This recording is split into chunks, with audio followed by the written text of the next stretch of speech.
Hello, everybody. Welcome to Let's Talk About Worship Lifestyle, where we have real and important conversation, raw truth found in the Bible on our call to worship as believers.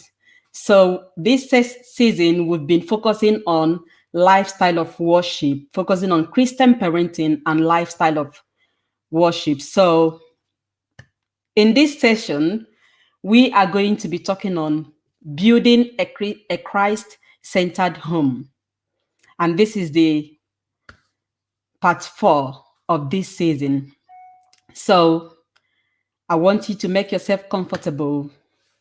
I know already 9 people are watching now. You're welcome. I'm not able to really call your name because my guest is already here and I don't want to keep him waiting. I'm just going to ask you, you know that God knows that you're here, and I pray that the God that you serve will bless you abundantly. So I want you to make yourself comfortable, grab a cup of tea, water, anything to help you to join us in this conversation. So I know building a Christ-centered home is the ultimate goal for many of us Christian parents. And while that might look really different through the season of life and the structure of our home, so many of us actually desire a home where Jesus is truly at the center of everything we do. But we don't even know or sure what that looks like. Tonight, I have a very important person. My guest tonight, in fact, you are in for a treat. So I just want you to feel really comfortable. If you want to know what a lifestyle of worship is and you want to know what it looks like to build a Christ-centered home, I want you to sit tight because you are in for a big treat tonight. Without further ado, I'm going to I can see already comments. Like I said, I'm not going to start welcoming people individually because of our time. But without further ado, I'm going to invite my host tonight, my guest tonight. I'm going to invite. You can see I'm really nervous, really excited, but really, really nervous in a way that I can't even wait for this conversation to start. But I want to let you know that feel comfortable to share this link. Let people know that we are here on talking about Christian parenting. Pastor is going to explain what it means to build a Christ-centered home. So stay tuned. Without further ado, I'm going to invite the man of God, Pastor Ben, to join me. Hey, evening, Jane. Hello, Pastor. Hello. It's so great to be with you this evening. Thanks so much for the kind welcome. I'm super excited to have you. I can't even believe today. This is reality. That's why I'm really all over everywhere. Really super excited, full of energy because I can't wait for this conversation to start. Thank you so much, Pastor, for making the time. Oh, pleasure. I feel I'm so grateful for you to ask for me to come on and chat. I feel deeply under qualified really to talk about Christian parenting, but I'm blessed to be here, and blessed to anybody who's watching like now or on demand. It's just great that we can have these conversations, isn't it? And see what we can do to help one another in this stuff really. Pastor, I'm going to ask you to please kindly introduce yourself to our viewers. So hey everybody, my name's Ben. I'm Ben Pocock. I married to Heather. We have been married. We got married in 2011, in August 2011. So it's coming up to our 10-year anniversary now, which is really exciting. And time has just flown by in our marriage, you know. So we've been married for 10 years. We've got 2 little children. We've got Jasper, who is 3.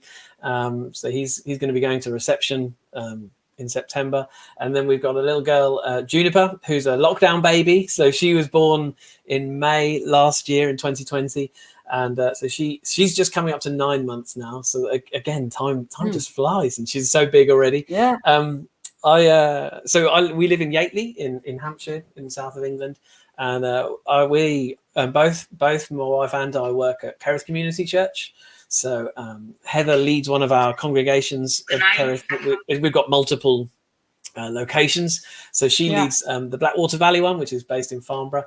And my role is what we call centrally, where I kind of look after what happens on a Sunday across all of our locations. So I oversee our worship pastor, as she leads the worship teams, and we look at what do we do on a Sunday, what are we preaching on a Sunday, and kind of help support our senior pastor, as help him when it comes to the Sundays particularly, and the big events.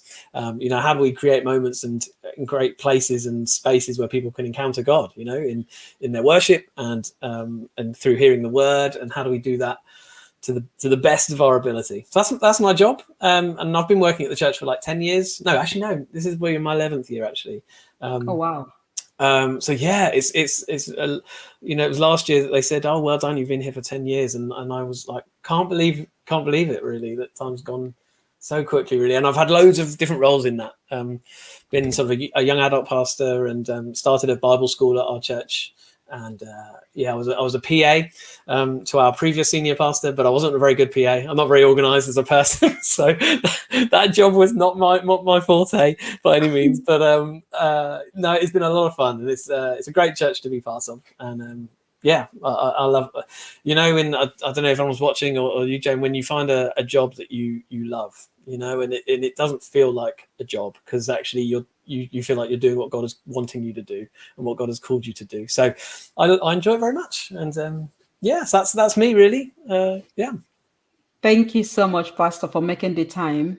Honestly, you've given the quick version of, your introduction. Definitely, I know you more than this. So thank you so much for making the time to really come to this kind of event. Thank you for your heart for God and heart for people. And honestly, you like allowing God to humble you to this extent of accepting invitation like this. I'm super grateful. Thank you so much. And I know our viewers are going to really be impacted, and they will be really happy to be here. And like I've said already, what we've witnessed, if you listen to the other session, this season, we've been talking about Christian parenting, because if you see that many children from Christian families are walking away or otherwise have rejected their parental or religious belief and kind of leaving behind the morals and moral behavior which Christian values offer. And this is somehow really, most people, if you're just joining us today, this is your first time of coming to this event and you don't know me, I am just Jane, and a concerned Christian parent who is judged by the sudden realization that our cherished Christian values are not necessarily heard by many children nowadays. And as an educator, I'm a secondary school teacher. So as an educator, I thought that we parents, because parents are the most influential factors in the faith formation of their children. So our children are always watching us and they rely heavily on us. So I felt like there is something, we cannot just fold our hands and keep quiet. As parents, we need to do something. Yeah. God have called us into this important role. We definitely need to do something. So I'm not a theologian. I'm just ordinary parents like you, but I am going on my way to make sure I bring important people like Pastor to have this conversation so that I will learn and then you also benefit. That's why we are here. And that's why we are having this conversation this evening. And I know that you're going to be blessed. So I've called Pastor today to help me explain. Because when we talk about Christ-centered home, I don't even know what that is, but it sounds really good, really fancy. It does. It sounds really great, doesn't it? Yes. So I just want Pastor to help me understand what it means to build a family life that is found upon Christian values. Yeah. That's what I want Pastor to help me. Yeah, I think before I say anything else, I feel like I need to give a disclaimer. Like, I just said of our oldest child we've got is 3 years old, so that means I've only actually been a parent for 3 years, and it feels like, I'm sure every parent probably says the same thing. It's a lot of this is figuring this out as we go, right? We might have a kind of a goal in mind or an idea where we want to get to, and we'd love to get there. But in the day to day, we're like, crikey, am I really good enough to do this? Can I do this? Like you said, it's such a huge responsibility. Parenting is a huge responsibility. It's a great privilege. It's a great privilege to be able to be given a young person to steward their life, and introduce Jesus to. So it's a great privilege, but it is a huge responsibility, and it can feel so daunting. It can feel so nerve-wracking. It can feel exhausting and trying. And if you're anything like me, you have times where you're like, really, what can I do here? What can I physically do? I don't know, and we need God's help. And so yeah. So before I say anything, I feel like I want to sort of just throw that out there to say, I've got some thoughts, and I'll be sharing a lot of just from my own personal experience, which, as I said, is only 3 years, so I'm still learning a lot. And but I think that, like you said, it's a conversation, and I think it's in conversations that we can really learn from each other. So yeah, I hope what we sort of share this evening is helpful. I've been watching some of your previous videos, Jane, with other people, and like Lincoln and Tess as well. I was sort of watching the interviews that you had with them the other week, and it's been so helpful for me just to watch these and go, right, I'm learning so much here as well. So anyway, yeah, I thought I'd just start with that. But yeah, looking at a Christ-centered home. What is a Christ-centered home is a great question to ask, because I think it does, like you said, it sounds great. What is it? And I was thinking about this because I wonder whether there are almost a couple of different ways in which we can go, like avenues we can go down when we're trying to define what a Christ-centered home is.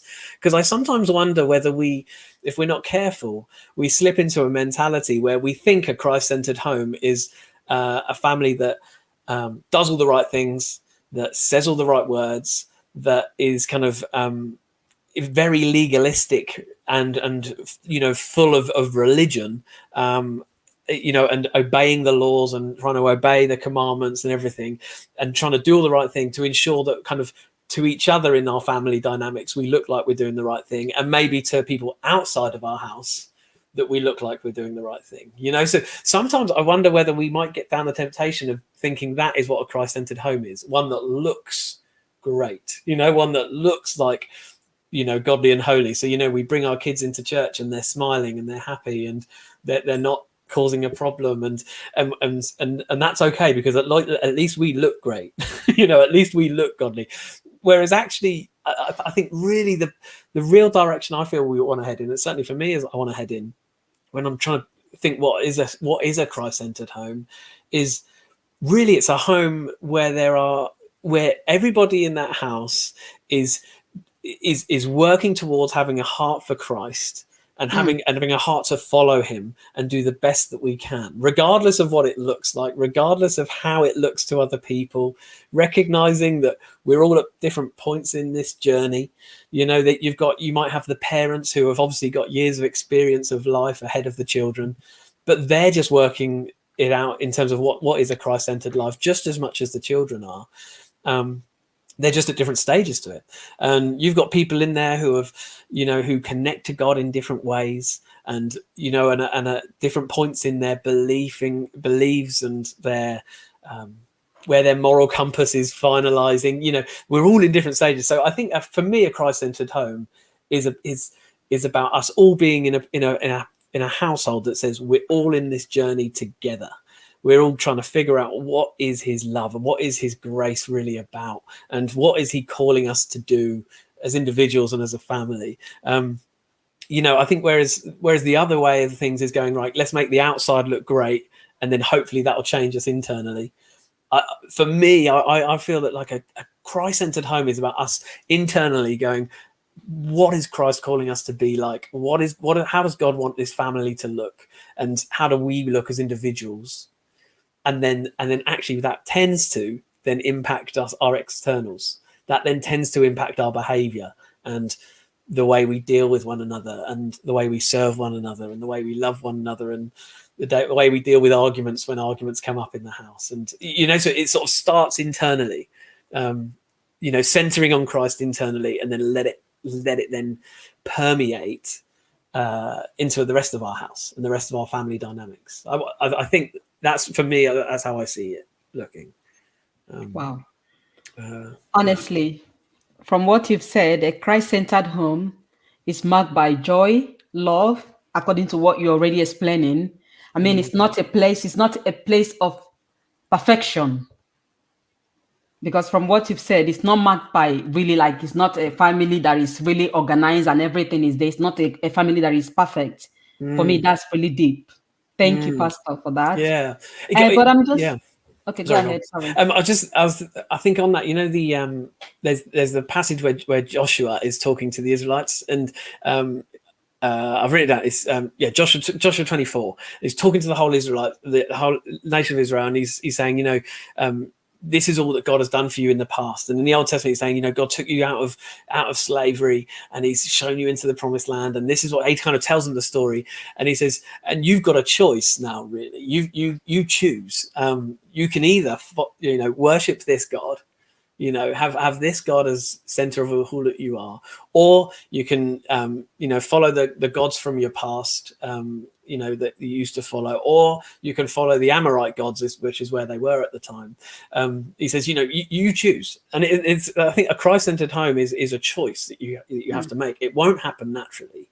So it's a choice that you're making, and it's not just a one-off choice. It's like a regular choice, and then because it's then that famous verse that lots of us might have in our house on our wall that says, but as for me and my house, we will serve the Lord, and so he's saying to the Israelites, you choose this, it's your choice, but for me, what I'm going to do is I'm going to serve the Lord. And it's this, I love that. I love the kind of nature of it, is that it's not by default, Christ-centered homes don't happen by default. And it's a choice that we make, and we choose it, and we go, regardless of what it looks like, regardless of how long it will take to get there, and all this kind of thing, we're going to do this. We're going to do this as a family. And I do love that phrase. We haven't actually got it up in our wall though in our house, but maybe we should. No, it's really important. That's a very big one, because I haven't even like honestly, that's why I needed somebody to explain to me what that looked like. It doesn't happen by default. This is like a declaration. It's by choice, like Joshua did. As for me and my house, we will serve the Lord. Honestly, it's kind of sound like what is also in 2 John chapter verse 6. It says, as you have heard from the beginning, his command is that you walk in love. Yeah. Meaning, if you are a believer and you're going to make both steps, it has to be a decision, intentional one. Yeah. Whether you are in or out, it has to actually be a very big decision. Yeah. Thank you so much, Pastor. And in reality, what does that look like? Practically, how can we then build this Christ-centered home? Yeah. That's the question, isn't it? Right. That's the one where we go, right. We all get this. We all want a Christ, but how do we get there? This is what I'm trying to figure out. I think this is what my everyday, and Heather and I's everyday at the moment is just being like, what can we do today to build this? And I think there's a few principles that we would probably stand by, that we would go, this is the thing, we need to keep remembering this. One of the first things that we stand by when we're trying to beginning to sort of think, how does this look practically, is to realize that it's not actually down to us for those children to become followers of Jesus. That is a choice that they will make, hopefully, at some point in their life. So I think for that is a huge weight off our shoulders before we even start doing anything, is going, hey, actually, we are stewards of their life. We are representing God to them right now. We are tools for God so that they might come to know him, but it's not actually our job to go, right, become a follower of Christ. We're just there to represent God, their view of who God is and how he works in the world will be hugely linked to how we parent them. From day one, our 9-year-old daughter is learning something about somebody who's in authority of her at the moment. I know she's only 9 months, but the way we are caring for her, the way we respond when she cries, the way we pick her up when she cries and feed her what she needs and all this kind of thing. She's learning that actually there's an authority figure that she's in need of, and that, I know it's very, very simple level at a 9-month-old, but ultimately that's a lesson that as adults we need to know, that we cannot lead our own lives. We need somebody else. So on one level, we are the representing God. We are representing God, and as the children grow up, and as obviously I'm not a parent of a teenager, but how we parent teenagers, how we parent children who are kind of in infant school and primary school age, as well as under 5 is what we've got, how we present to them as parents, that will shape what their view of God is like before they even know him, before they even are completely sure that he exists yet. That they will have an image of what he looks like based on our parenting, which is actually quite uncomfortable and quite a challenge, right? Because it's like, oh my goodness, it's quite a huge responsibility. But it's not our job to actually make them become followers of Christ. So that helps for me anyway. And then the other thing is, so we're representing God when we're tools for God as well. So we're God has given us a job to shape them, to help nurture them, to help nudge them in the right directions, to be all that we can to bring who God is to them, to teach them who he is. So it's not just I do think setting the example is huge, and we can come to that later, but it's telling them. It's telling them there is a God who loves you. There is Jesus who came to earth, and he created you, and he came to earth, and he's here, and we celebrate him, and he's alive, and and we get to tell them it as well as show the example as well. So in terms of how that's kind of the even more principles rather than practicals, I have to say. So getting into more practicals, I think there are a few things in which we try and do that help. This is going to be a list that almost goes in different places, but I kind of just threw down what was in my mind and in our thoughts. One of them was gratitude. Is personally live lives of gratitude, but actually get gratitude like being a theme in your family. Because actually, if we're constantly thanking God for things, if we're constantly thanking Jesus for who he is and how he's good and everything else, but also really the small things, actually that gratitude, they'll begin to see that God is good, in its simplest of form. So, it's obviously it's like thanking God for dinner when you have food and things like that. But actually, my son's 3 years old. So whenever we ask him, what are you thankful to God for? When he's up for it and he's happy to, really get involved, he'll say things like, thank you for ice cream. And, who isn't?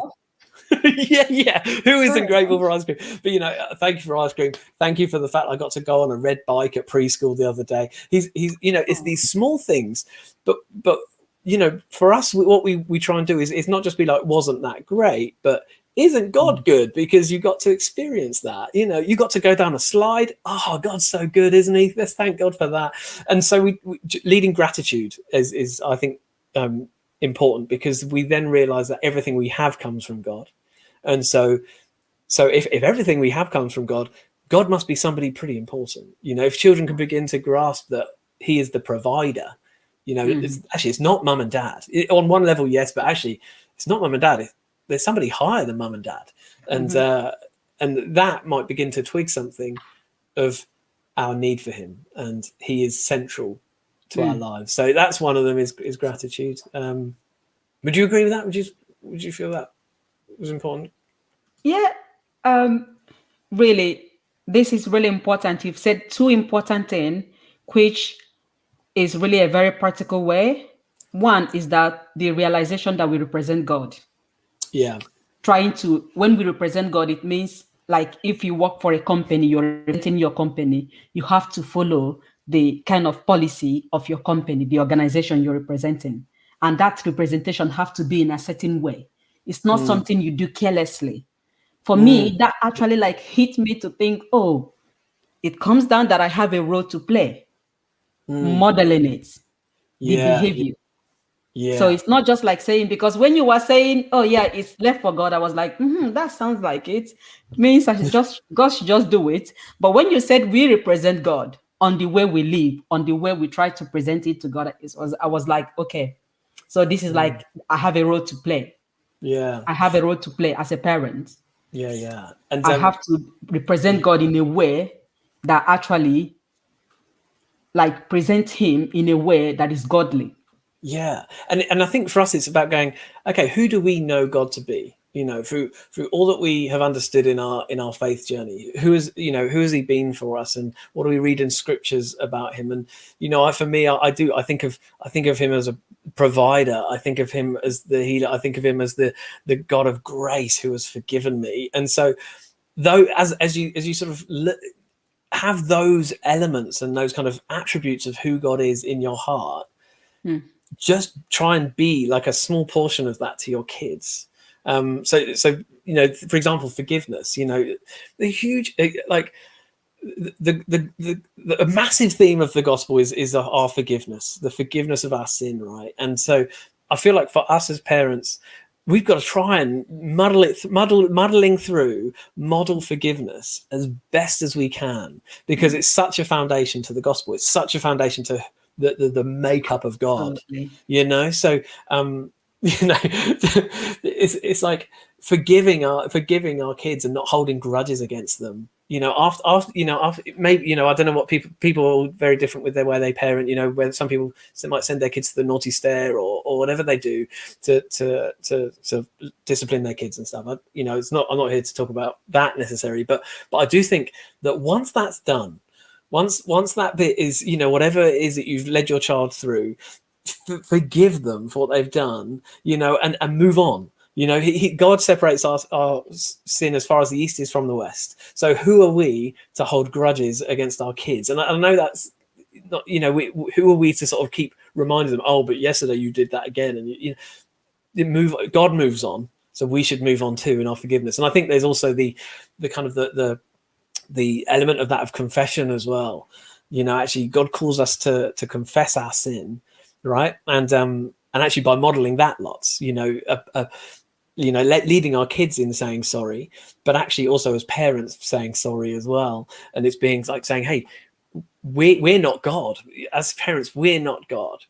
Yeah. So actually we want to be saying, hey, God is the one that we confess to. Actually by I think when children hear mum and dad say, hey, I'm really sorry I said that. I'm sorry I raised my voice at you then. I'm sorry, I'm sorry I was, sort of, shouted very quickly then, and I didn't mean to do that, and I shouldn't have done that, and I'm sorry. I think that speaks really wonders to children as well, because they recognize, hey, this is a good thing. As I confess my sin, I receive forgiveness, and hopefully they can learn about giving forgiveness out as well as confessing and all that, because it's a huge part of the gospel. It's a huge part of what God is about. So that would be another one in terms of the practicalities of Christ-centered home is like gratitude, forgiveness, and the way I think the way you deal with when things don't go right, the conflict and resolution, that's a big part, isn't it? I think this is sort of going slightly off on a slight tangent, but bear with me for a moment.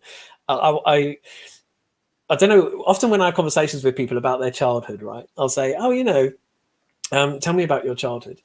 And people often say, either, I had a really loving upbringing and, my parents loved me very much and this kind of thing. Or some people might be like, I had a really tough upbringing.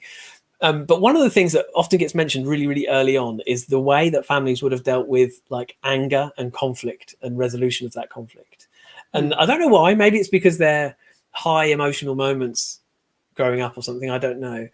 But there's something about that is I find really fascinating. And I wonder whether, you read in Matthew 18 about how to deal with conflict. When someone sins against you, this is the way you deal with it. Go to that person, talk to them face by face. And I just wonder whether the way that families deal with conflict and resolution has a heavy kind of impact on a child than we give it credit for. I think, the way a child grows up and experiences anger, experiences conflict and resolution, and how to deal with all of that, I think is really important. And so, I think, again, it's mixed in with the whole kind of modeling forgiveness thing and gratitude thing, and sort of loving one another in that. But yeah, so it's almost kind of going, what does the gospel say about this issue? And how do we work that out then in the way that we do our family. And I think conflict and resolution is a big one in that. Yeah. Very well. Thank you so much, Pastor. I mean, like you've mentioned, practical ways, but then thinking about everyday ways to build Christ-centered home. Are there practical things apart from modeling gratitude, modeling the behavior, of course, Christ-like behavior, and then showing gratitude, asking for forgiveness? Are there things like practically parents are meant to do everyday ways in order to really like try to bring it, because we can be doing it, it's possibly that our children are not even noticing it. But they are seeing it, they will reflect on it later. But is there anything that we can actually do as a tradition or our way of doing things at home that will really help us to really like have these stable everyday ways to build a Christ-centered home? Yeah, I think you said it there. In that one of the words you said in that question was tradition, and I think that is a real key.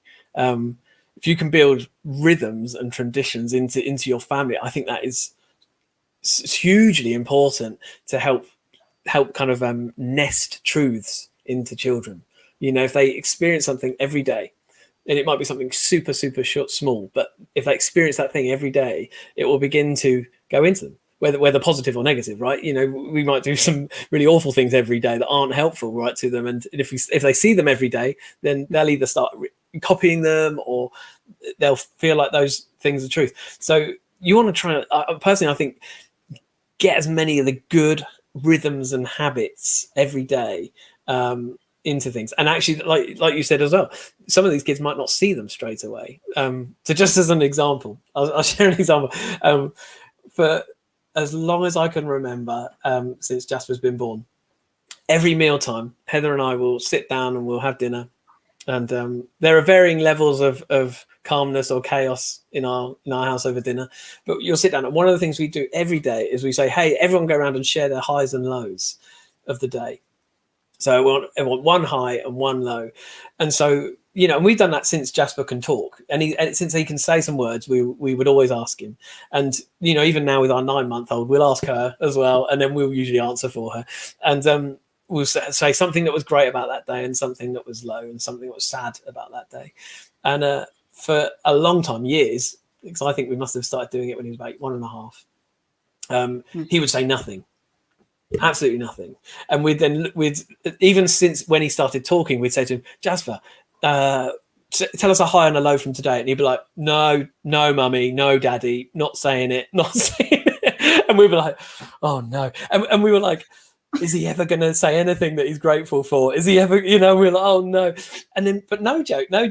About a month ago, if that, he just suddenly picked up in the middle of a conversation. I think I'd asked Heather, I said, Heather, what's your high and low? And she started saying, and then he just interrupted. He said, my high was going on the slide and my low was falling over. And it was a huge breakthrough moment for us. And I'm like, is that such a small thing, right? But it was such a breakthrough because we're like, oh, he's getting it. And since then, every day now, he shares a high and a low. And it's now transferring now to the evening. So we still do that every day. And in the evening, we will pray with him every evening. And we'll start off by thanking God. And we'll say to him, what do you want to thank God for today? Nearly every day now, he'll say the thing that he said was his high earlier on. And I think it's that rhythm, you know, it's that tradition that we've got that tradition in place that we do it. And he is now, you know, as I said, only about a month or so now, but he is now starting it off. He's now saying, Daddy, what was your high and low today? And he's asking us. And I guess I say that story because there's something about just keeping going with a rhythm. If you know it's godly, it's not like we're thinking, oh, is this against what God wants us to do? We thought, of course it is. You know, asking each other what a high and a low was, sharing our lives with one another is a godly thing to do. So that wasn't a question. So if you just keep going, you just don't know what's going in.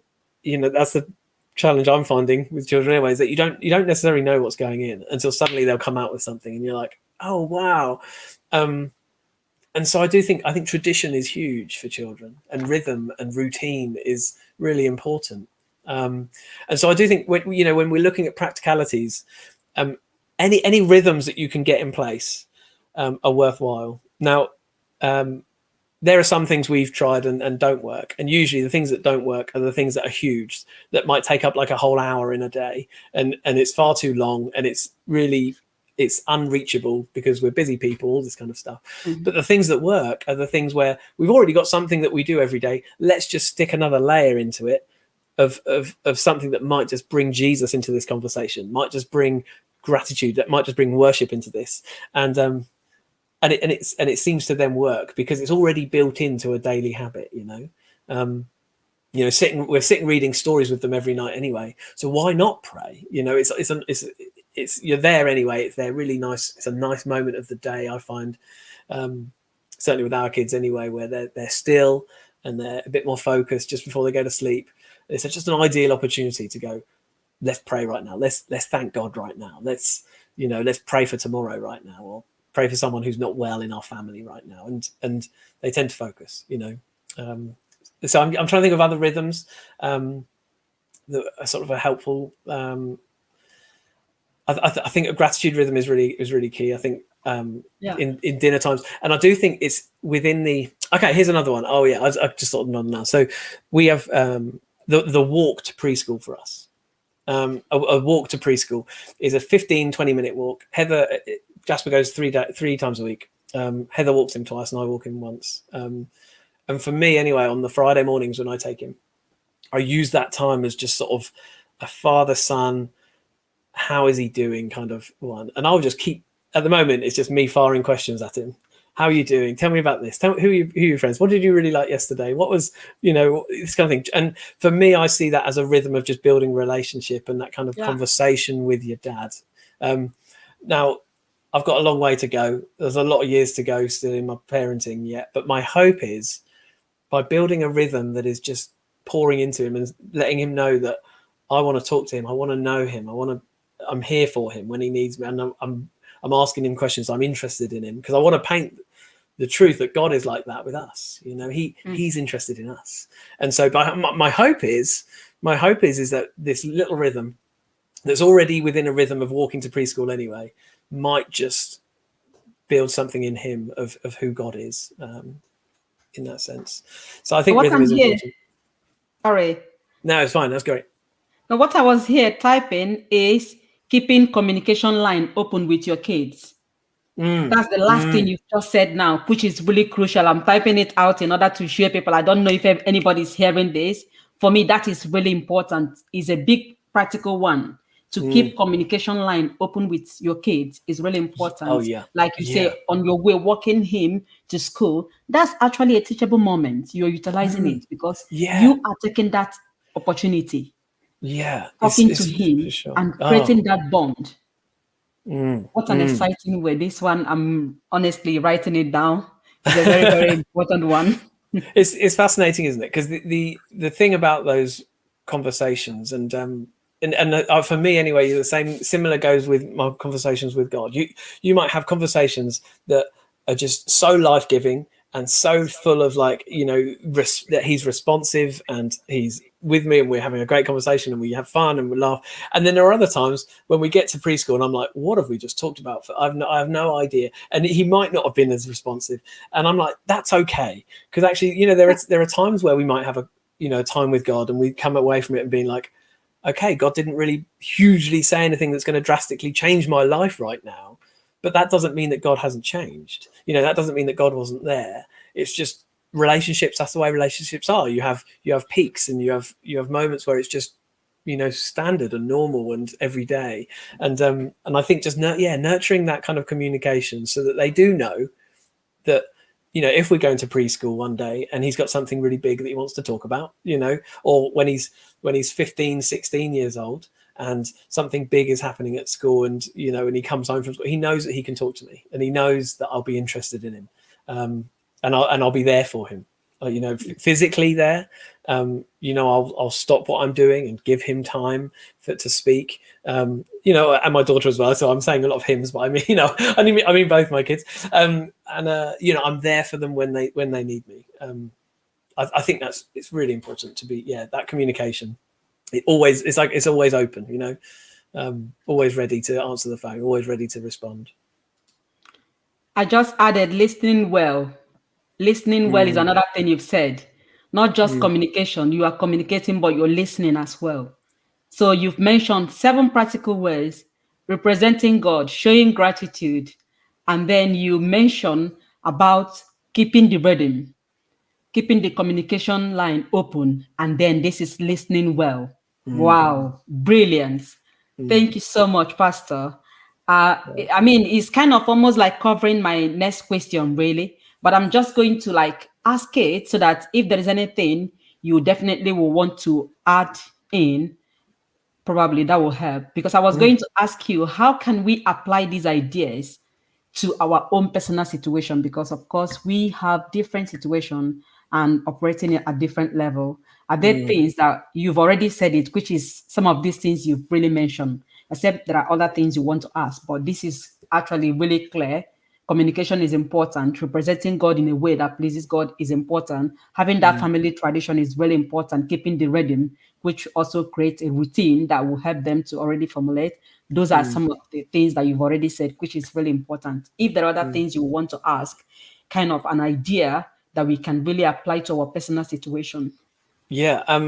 Yeah. Well, one of the things I was sort of considering around this as well is the things we've talked about so far are quite when you are there with your children. Mm, You know, when they are there, it's talking to them, it's, you know, being there for them, it's encouraging them to speak, it's encouraging them with gratitude and all this kind of stuff. But there's also to think about what does your life look like as a parent when they're not there, you know, when they're at school or wherever they are. And I think it's important to think about those kind of rhythms as well. And so just to throw out as an example, I'm inspired by Heather, really, my wife. She's downstairs in our kitchen. She's right just above the sink on our windowsill. She's got it's like one of those recipe holders, you know, these sort of recipe holders that holds the book open, and on it is a book that's about praying for your kids. And so it's just open. It's permanently open there on the windowsill. And she's in this rhythm of basically when she's making a cup of tea or when she's doing something in the kitchen there, she'll just read that page and read those prayers over our children. mm, And I think actually the rhythms are not just about our relationship directly with our kids when they're there, but when they're not there, what can we do? When are we going to be praying for our children? You know, mm, when no, you know, can you name the points in your day that you're saying, hey, that's when I'm praying for my kids, or that's when I'm thinking of them, that's when I'm, you know, I'm calling upon God for the things that are going on in their life right now, whether it be exams or whether it be, you know, friendship issues that they've got, or whether they're stressed out about something or having night terrors.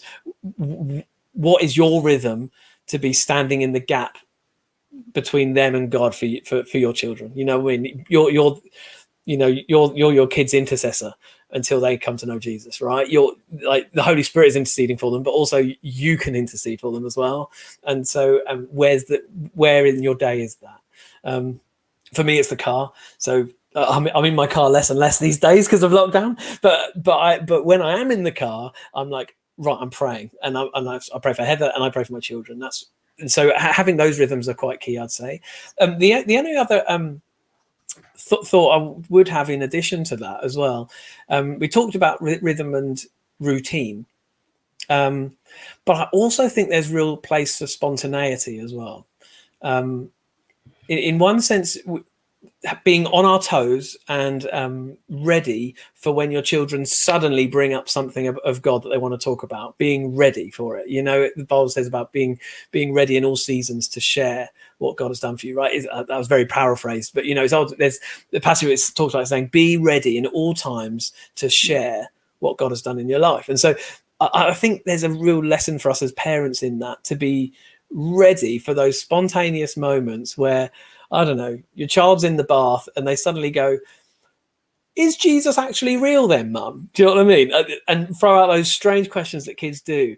Are we ready to go, right, okay, I'm going to answer this. Right, I'm ready to have this conversation. Are we prepared for that? So, you know, would we be able to share a bit of our testimony in a way that the kids would love it and understand it and grasp it? When, because it usually is a when they randomly come up with this stuff. Often they don't do it when we want them to. You know, when we're sat around a dinner table and we say, right, you know, let's talk about who God is. You know, they're not going to want to talk about it then. But when they do bring it up, when they do sort of just raise something of faith into a conversation of who Jesus is, or God healing, things like that, are we ready to either sort of celebrate that they're talking about this stuff and join in with them? Are we ready to teach them if we need to teach them something? Are we ready to what is it, whatever it is they need, are we ready? And spontaneity is, for some people, they love rhythm and routine, and they're routine people, and for some people they're spontaneous people, and the other can, it can be hard to get the other one. So I do feel for each personal situation, that's where we're all different, and we're all wired differently as parents and as individuals. And so I think there's a bit of a self-assessment that can go on to say, okay, where am I with this? Am I good at routines? Am I good at spontaneity? Where do I need God to teach me a bit? Who do I need to talk to begin to sort of work some of this stuff through? Maybe it's working in some possible routines that you could put into place, or spending some time thinking about some of the kind of questions that might come out of them. Just today, for example, we were in our garden, and Jasper fell over. He mud all over his hands, and then he carried on playing, and we then got indoors, and I said, right, Jasper, let's go and wash our hands because we got mud all over them. And he's like, no, Daddy, I don't have any mud on my hands anymore. And we were like, oh yeah, you've obviously got rid of your mud. And he's like, yeah, God's washed my hands clean. And and it was, I know, it's so cute. It's so cute. And Heather then realised, she was like, oh, well, last night we were talking about the Noah story. We've been reading the Noah story to him. And, and we say, actually, and God washed the world clean. And so we suddenly realised in that moment, he suddenly was grasping at a very simple, basic level that God washes us clean. And we just jumped on it. We were like, in that moment, we were like, yeah, God does wash us clean, doesn't he? He washes us clean. And if we're ill, then he can make our hands feel better when you fall over and hurt yourself. So we kind of just went with it, and and he sort of was like, yeah. And then he went on to something else. But, just being ready to jump on those moments when they happen. Pastor, your last point is really a very crucial one, especially when you mention that we have to really be ready. And maybe some people would think, yeah, it's easy said and done because you're a pastor. Probably you have you have the training and the background that will enable you to answer this question, because somebody on the comment says, yes, these questions do pop up. I mean, does God really exist? Especially when they go into secondary school, they are teaching, like they are being taught ROE and other subjects that actually looked into the existence of God. So what can we do as parents that are not well informed like you, probably, or ready? How can we actually be prepared? Because you've mentioned prepare to get prepared. How do we get prepared as parents in order to be able to answer this question? Are there things you can actually recommend to us? Yeah, I would say firstly is it's less about what you don't know, but what do you know, and share that. Share what you do know.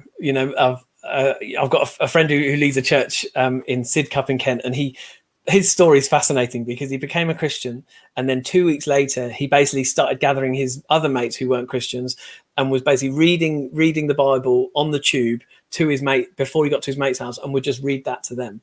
And so his story is like, I knew nothing and just had to learn really quickly, and whatever I did learn, I just shared that. And so I think there's a little bit of like, don't worry about what you do know, but do something with what you do know and share that. However, almost just as important as that is your story, is your own testimony of what God has done in your life.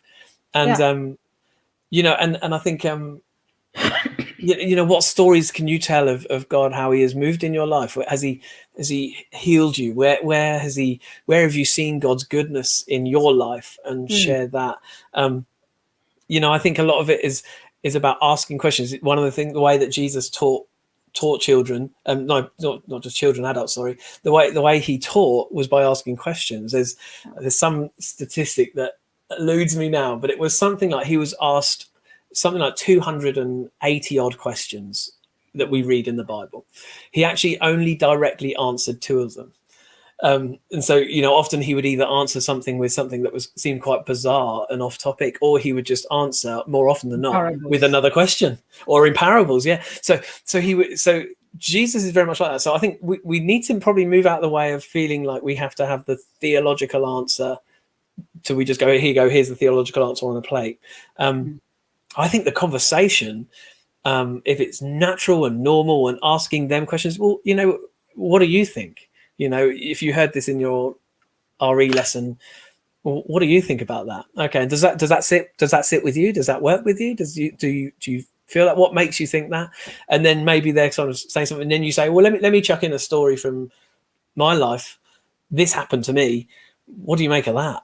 You know, and just having a conversation, and allow them to go in random directions in that conversation, because actually, you know, Jesus allowed that. You know, Jesus allowed, you know, the people who were uneducated and the people who didn't know anything, he allowed them to think. He allowed them to come to him where they were at, and he revealed himself to them like bit by bit. You know, think of the woman at the well, and you know, and there's just a lot of instances when Jesus doesn't really share the answer that you want to hear, which is probably one of those annoying teacher things. When you ask a teacher a question, you just want the answer, but he didn't do that. He was just like, oh, come on, let's have a discussion.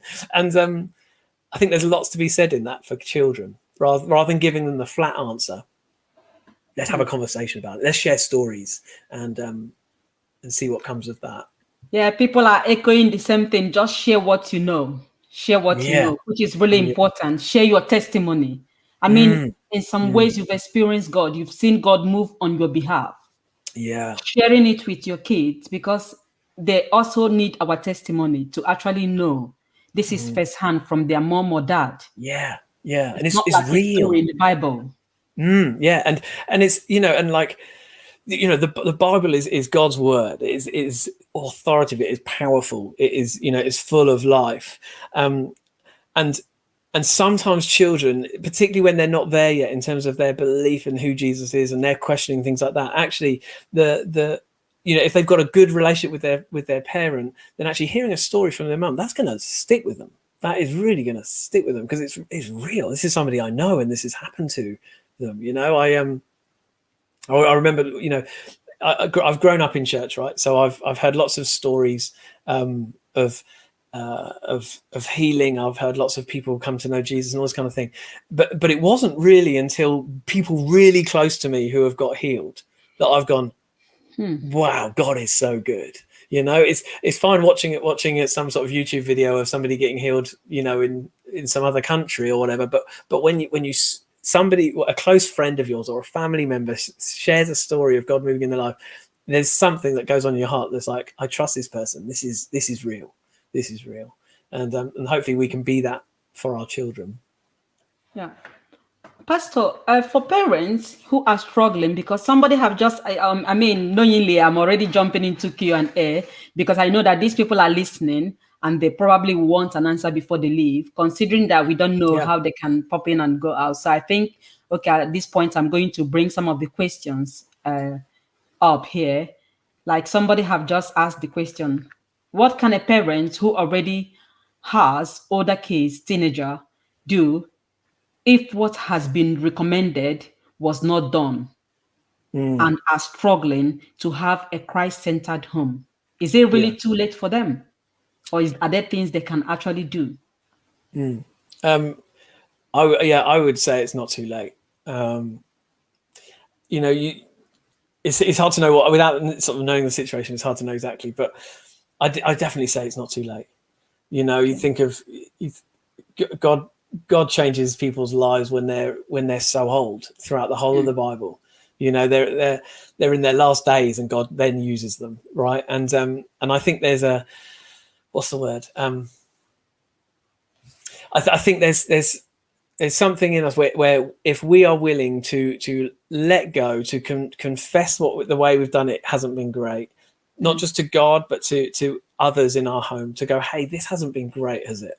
You know, and when I'm like this, I realize I'm not adding to the family dynamic well here. When this has happened, that's not blessing each other, that's not blessing God, that's not blessing the world around us when we've been like that. And it's almost like if probably from the parent. If the parent can start that, it's brave, it's gutsy. You have no idea how the kids are going to respond. It might not just be a one conversation thing, but it might be something that you then just try and kind of you break the sort of the any sort of stronghold that might have been in that, and you say, this is a new time. We're entering into a new season now. This is something we are going to attempt to do. Here's some things I'm going to start doing. And a parent saying, this is what I want to start doing now. And it's not about them trying to control the kids. It's like, what are they going to do personally to pursue a Christ-centered life? And if they model that to their children, it's not going to be an instant thing, I imagine. It's not going to be a next week everything's great and we're all set alight for Jesus. But it might just be a beginning of something that might begin to turn the tide. Every family is different, right?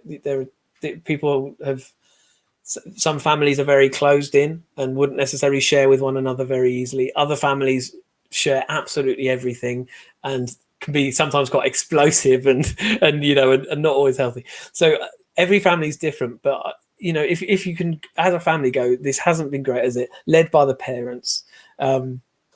And being open and honest and vulnerable with your children to, like we said earlier, about confessing where it hasn't been great and going, I'm going to try this. Are you up for this? Are you up for not telling your kids what to do in that instance, particularly if they're older teenagers, but saying, what do you think about this?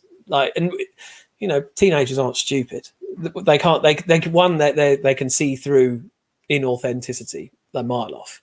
So I think you have to be authentic. But they might then just be like, if they see their parent is willing to step out in vulnerability like that, then maybe they might then turn and say, you know what, there's probably something I can do too. I don't know. We can't.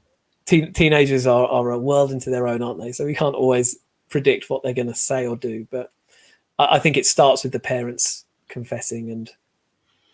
Thank you, Pastor, because I've put it on this thing is going on some of the points in order to summarize it really.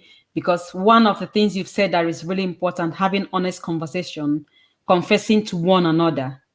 I kind of even put it saying sorry, because our kids actually, they have to hear us every day, most times, practicing this kind of confession. Yeah. Which leads to reconciliation. Because if we confess, it's easy to really amend. Yeah. But when we kind of not admit things they definitely know is wrong, is difficult. And another thing is in line with what the question was, because if you look at it, it becomes really difficult to disciple our children most times because they see us at home. They know what we really are, especially with our partners. Yeah. To some people, after arguing, it's easy to go ahead with maybe morning devotion or praying before bedtime because argument just finished now. Probably they may not just they cannot reconcile it. So what you've said is really practical, that people can definitely, say sorry. Yeah, this probably didn't go well. This conversation wasn't meant to go this way. Just being open, having this honest conversation. Really important. Really important. Well done. Yeah, definitely. Yeah, it's really important. Just is that honesty, isn't it? It really is there any way the way we treat them will kind of help or kind of undermine what we do? Because I'm kind of trying to find what is the place of love in Christ-centered home. Love to our children, love to our God. Does it really have any kind of role to kind of help us? Is there any way it's going to help to facilitate things in order to make our home more peaceful and more Christ-centered? Yeah. One of the things that Heather and I decided, it's actually before we even had kids, actually. It's when, I think it was possibly even before we got married, we talked about it. But anyway, we decided that we wanted to be really vocal with our kids about how much we loved them.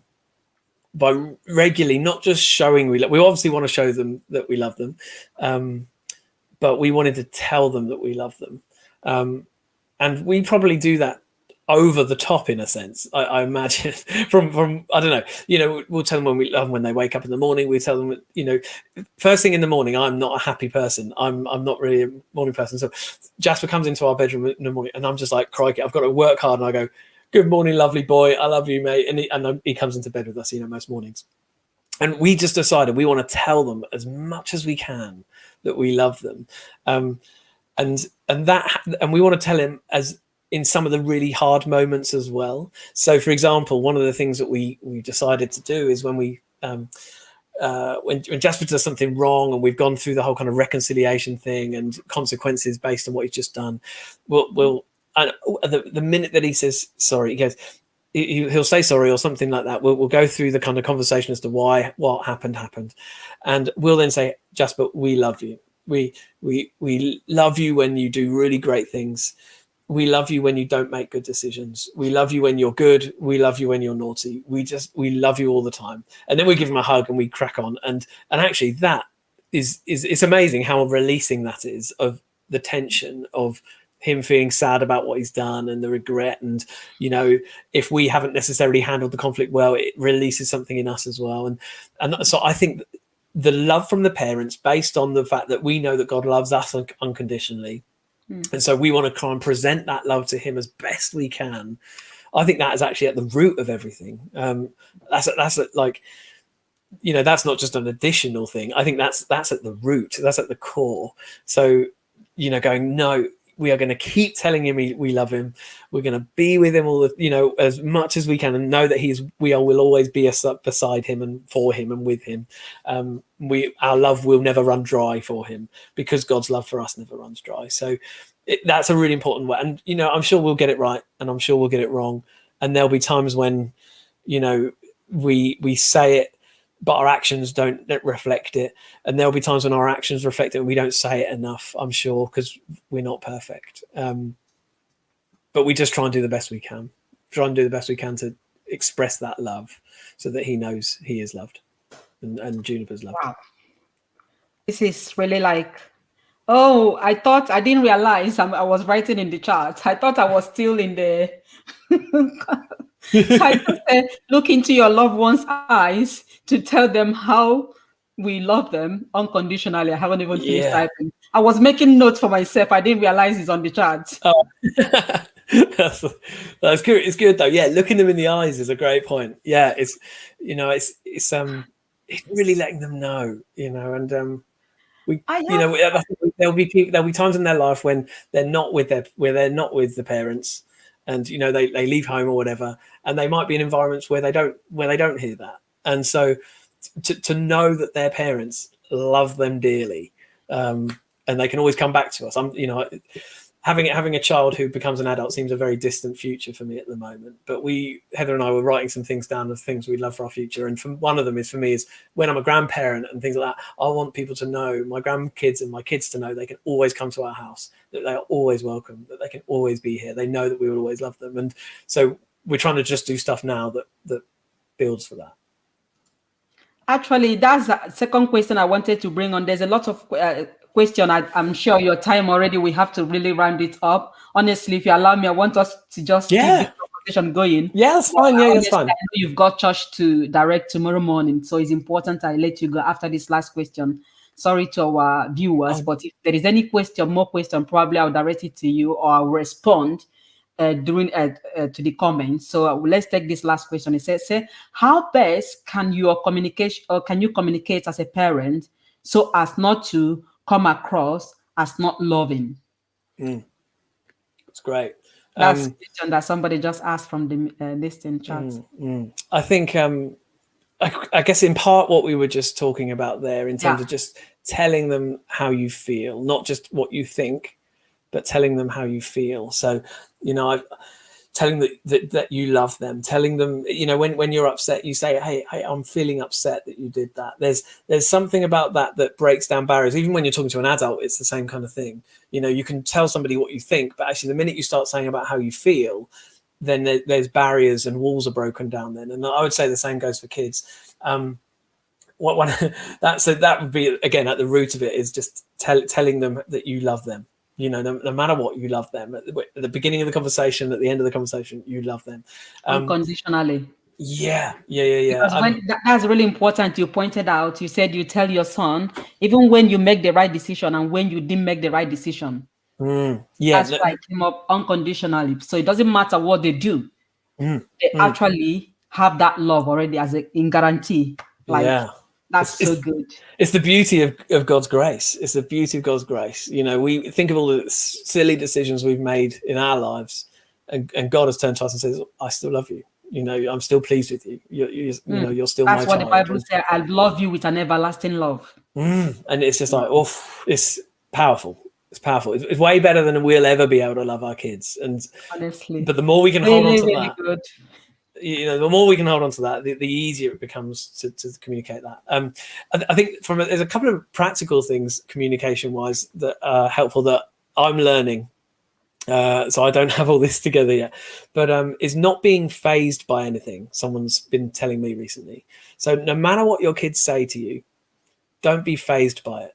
You know, try not to kind of be like, you know, like stressed out or raising your voice or anything like that. But if you can do the hard work, some people will find this easier than others.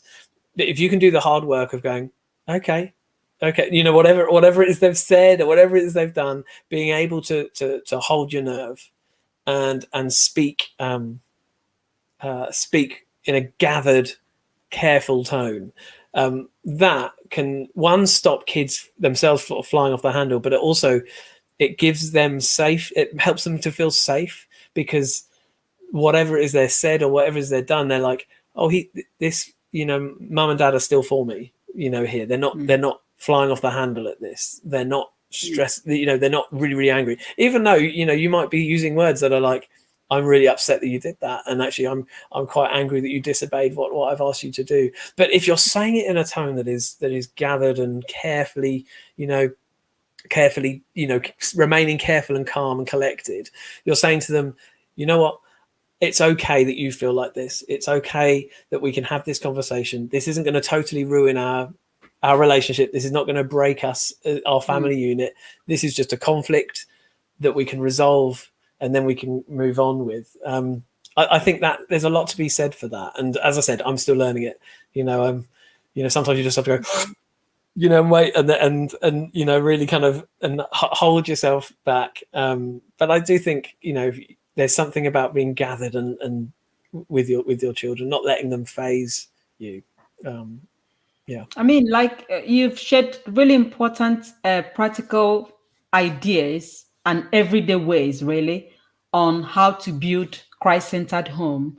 Really, really important. As we can see, people that were brought up that way are speaking up on the comments, and also somebody just made the let me share this comment already. So I've had to work on that, being more vocal about saying it, you know, to them, kind of reaffirming the love. Say my son thrive on emotional feedback, and it is easy telling on them, like to tell them off, you know, not to be Yeah. vocal about praising them as well. Kind of Yeah. making it, you know, being positive, really.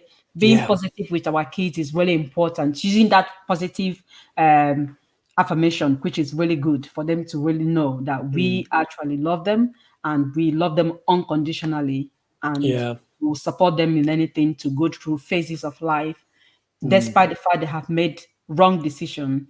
We try Yeah. to support them, which is really something. It's comforting for them to, I guess it will be comforting for them to hear than only just focusing on the mistake, which Yeah. is really important. And Yeah.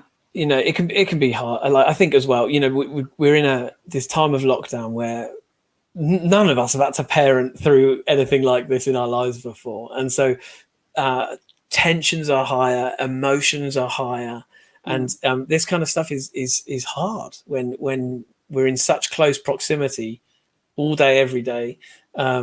You know, with everybody in our household, and it's hard. It is hard.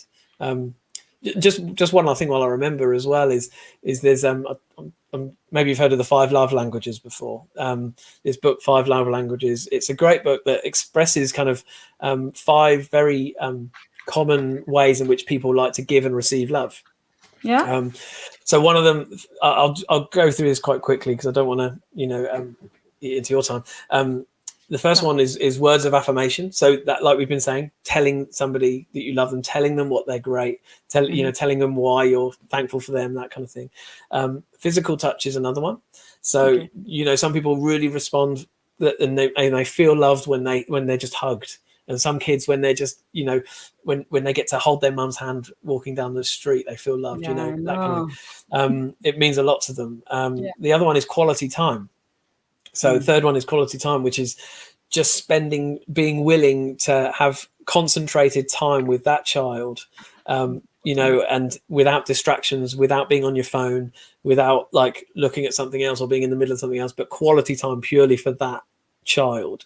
That's the third one. The fourth one is acts of service.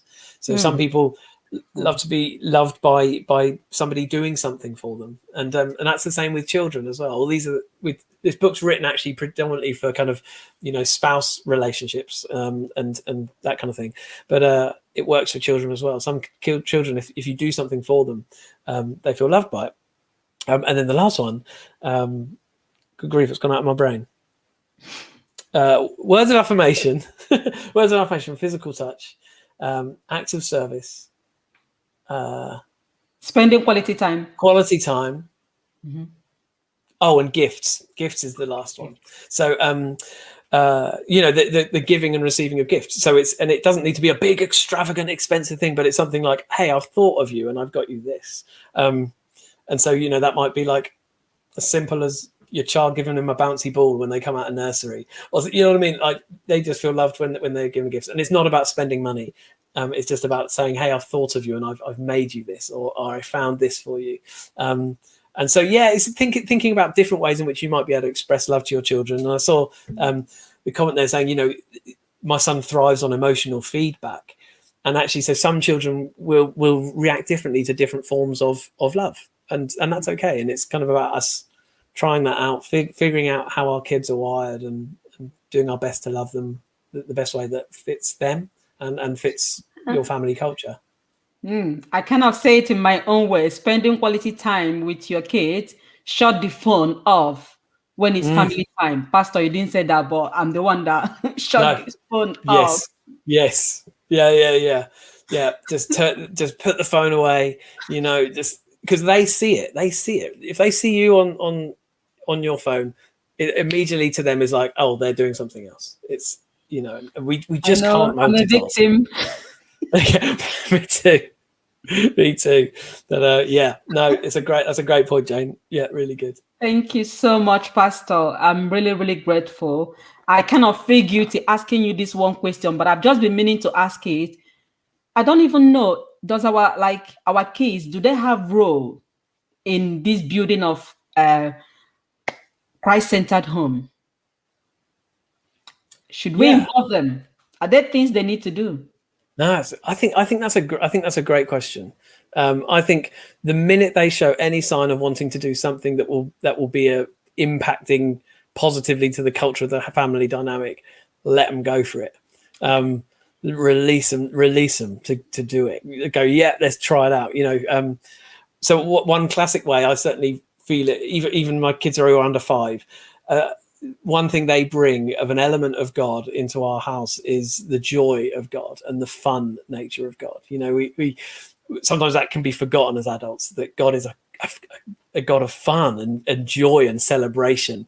And so we try and we release him in that by going, hey, let's stick some music on. He jumps on the little indoor trampoline he's got, and we have a little indoor praise party. And that's, he's only 3, right? But actually, I think as they get older, there'll be things that they can bring to the table. And if we're willing, and I think if we can humble ourselves as parents, they might bring something really powerful, that really powerful to the table, figuratively, but dinner table. It might be something around the dinner table that they bring to your family dynamic that you weren't expecting. So I wouldn't, if I'm honest, I wouldn't force them to it, because that, if you're forcing them to, do this and do that and lead this, then that could put them off. But I would say as soon as they begin to show an interest in it, then go for it. As soon as they start asking some questions of other people in the house, go, yeah, great, yeah, let's have that conversation. So Heather read a book recently, and one of the points of it, talking about family dynamics, is let your family dynamic be the best small group that you're part of. We talk about being part of small groups in church, right?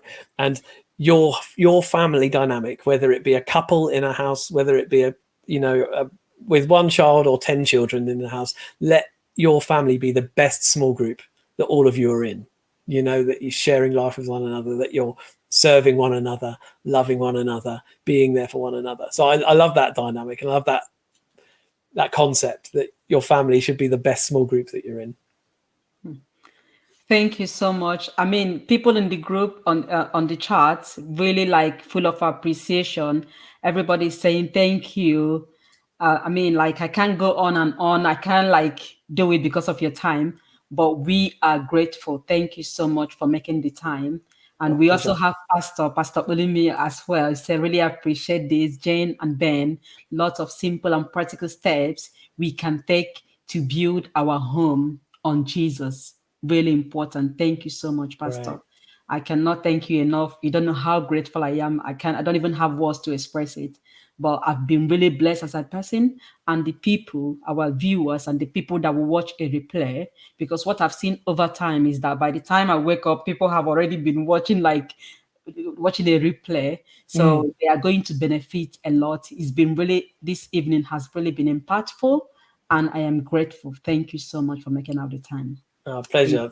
Jane, thank you so much for all you're doing. This YouTube channel you've got is just really life-giving, and it's being a blessing to many, many people.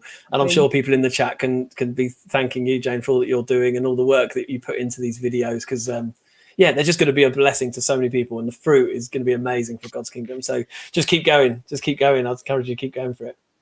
Thank you. God bless you, Pastor. Yeah, God Have a bless you. lovely evening. Yeah. Yeah, you too. I'm going to end the broadcast.